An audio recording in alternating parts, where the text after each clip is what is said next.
Blake Lively glided onto the late night with Seth Meyers' stage in a tiered white gown so enormous it swallowed half the couch. And for a split second, the world forgot about subpoenas, stalled productions, and mounting court fees. Viewers gasped at the plunging neckline.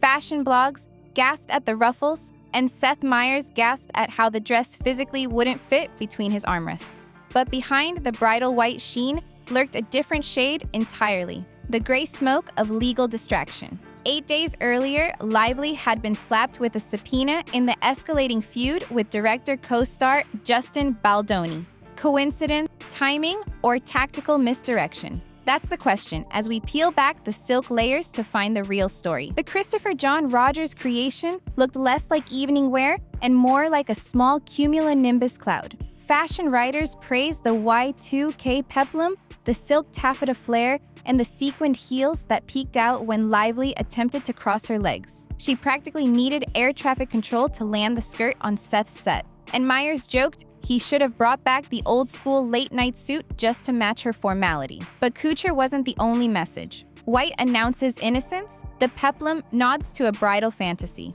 The excess screams, look at the dress, not the docket. Even Vogue joined the chorus, gushing that the gown's romantic volume echoed Lively's Capri Set sequel glamour tour. While cameras flashed, court clerks filed. Baldoni's team requested thousands of text messages and email chains in discovery. You didn't see that on the red carpet, but Lively's lawyers certainly did.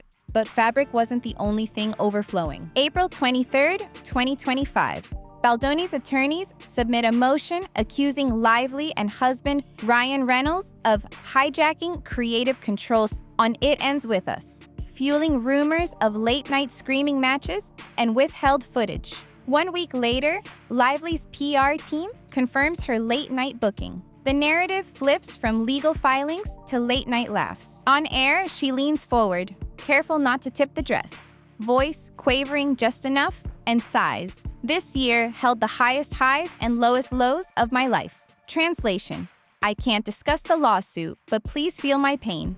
Baldoni's countersuit alleges she weaponized reshoots to frame him as creatively abusive, while his camp insists he merely protected the film's budget.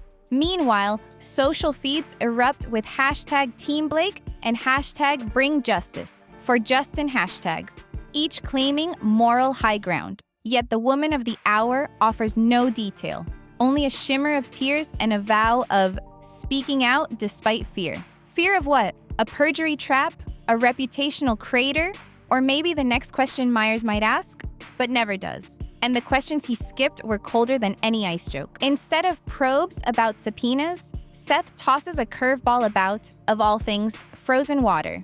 He wonders if Lively's sequel character has beef with ice. She giggles, croons a bar from Frozen, and suddenly the segment melts into kindergarten karaoke. By the time she pivots to motherhood, I have to be Disneyland every day for my daughters. The studio audience has forgotten the word lawsuit ever existed. Meyers issues the classic late-night disclaimer.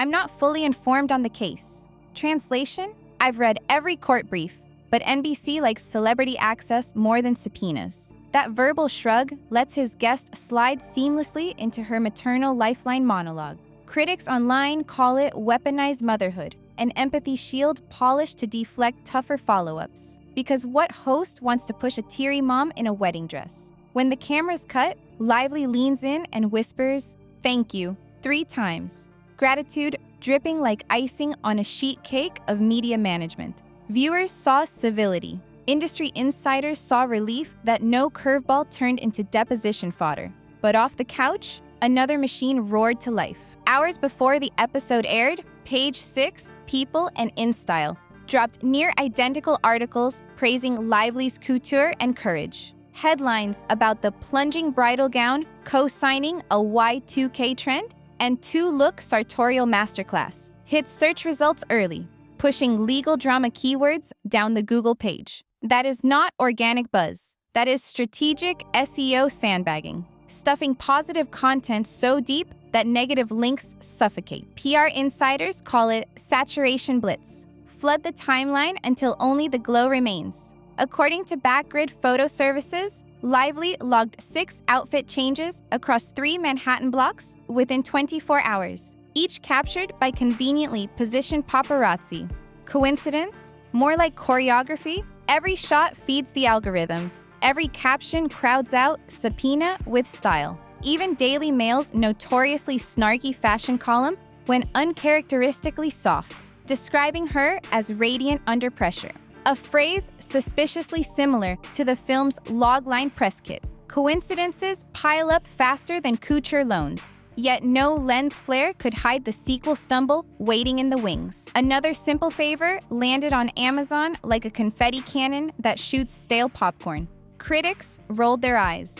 The Guardian called it supremely silly and glossily absurd, praising the Italian vistas while panning the plot's spaghetti strand logic. Viewers pounced harder. Within hours, IMDb's public rating mysteriously vanished, sparking Reddit threads accusing Amazon of damage control to cushion a sub 3.0 score. Negative buzz spiked so high that Rotten Tomatoes briefly hid its audience score widget, citing data anomalies. Theories ranged from review bomb brigades to studio-sanctioned cleanup.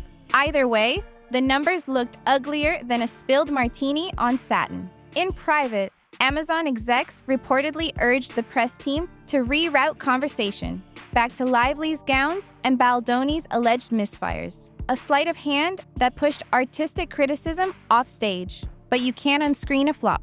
Washington area critics slapped the film with a single star, calling the 129-minute runtime a swan dive into self-parody. Brows were raised. If the sequel designed as Lively's cinematic crowning jewel couldn't survive opening weekend, what could? Cue the next distraction. Omnipresence. Over the next 72 hours, Blake and Ryan operated like a two-person carnival. Breakfast at Balthazar, lunch in Tribeca, surprise autograph pit stop in Midtown, each appearance flanked by lensmen. Columnists joked you saw their faces more than sugar-free gum ads. Google Trends confirmed. Searches for Blake Lively dress eclipsed Baldoni lawsuit by a 4-to-1 margin on May 3rd. Strategy achieved. Yet the blitz exposed a tell. Every pose looked deliberate. Both smiled at the same angles, hands joined just so. Garments swapped at predetermined intervals. Veteran paparazzo Elliot Ferrer noted on Instagram that lighting rigs were present before the couple arrived. Staged candids are oxymorons, but potent ones. Meanwhile, Baldoni kept quiet, letting court documents do the talking. His lawyer teased incoming explosive evidence set to be unsealed later this summer. Lively's team counter-leaked that she'd provide hundreds of pages of context, hoping to pre-frame whatever text surfaced as misunderstood banter. Image management moved from red carpets to Reddit threads, each side jockeying for sympathy hearts. And into that churn stepped an ideological tidal wave. When Candace Owens labeled Lively the poster girl for performative feminism, conservative commentary erupted.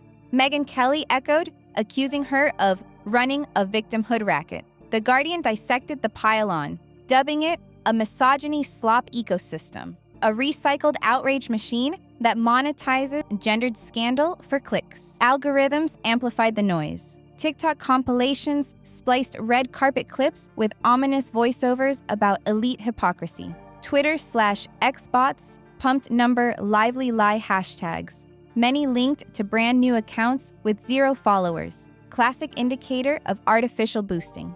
Analysts warned the feud risked morphing into Depp v. Heard 2.0, a celebrity court saga twisted into a culture war weapon. Both camps now fight on 2 fronts, a literal courtroom and the infinitely more chaotic court of public opinion. Every sequin, every side-eye, every half-sentence becomes evidence in narratives far bigger than a workplace dispute. So where does this castle of couture and countersuits go from here? Mark the calendar. March 9th, 2026. That's when New York's Superior Court will open the Baldoni versus Lively civil trial unless a settlement slides in first. Discovery deadlines hit this autumn, meaning texts, emails, and call logs will spill under oath. No white gown can spin an authenticated iMessage. Studios eyeing both stars for 2026 projects inserted morality clauses.